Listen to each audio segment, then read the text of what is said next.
Joyride 1957, a novel of intrigue by J.P. Wassmiller, Chapter 69.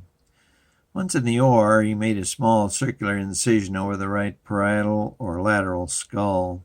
James winced, so he added some Novocaine, a good sign, the doctor thought. Once the incision was down to the skull bone, he took a small drill with a circular bit and slowly drilled through James' skull.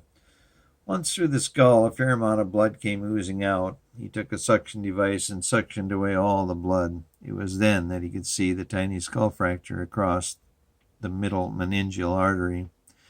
It was not presently leaking blood, but Dr. Duran could see where the tiny artery had been damaged. He used fine 5/0 silk ties to tie off the artery on either side of the damaged area. Then observed for any further bleeding. The dura or covering of the brain seemed intact, and there was no further blood accumulation. He then closed the wound, all the while saying Hail Marys. He then went out to the desk and called Dr. Stone, who was most pleased at the outcome.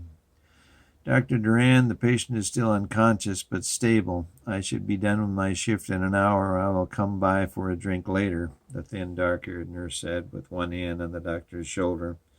She was dressed in her white cap and uniform. He was still in his pale green scrubs with blood stains on the front.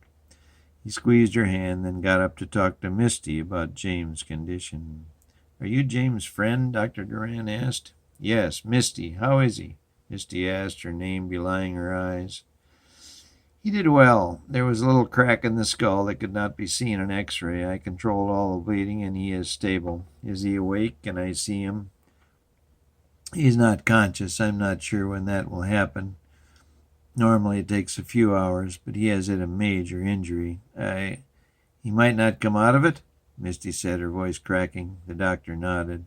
Misty sat back down. "I hope he does. Our research was going so well."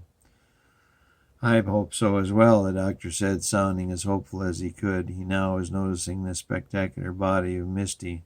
"Say, would you like to go out, have coffee, or a late dinner? I know a place."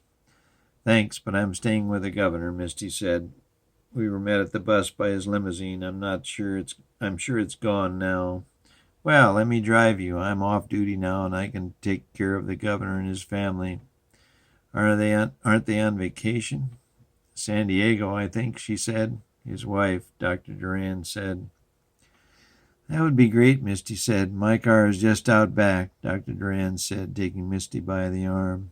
Across the room, the dark-haired nurse's face was turning a shade of red not yet seen on planet Earth.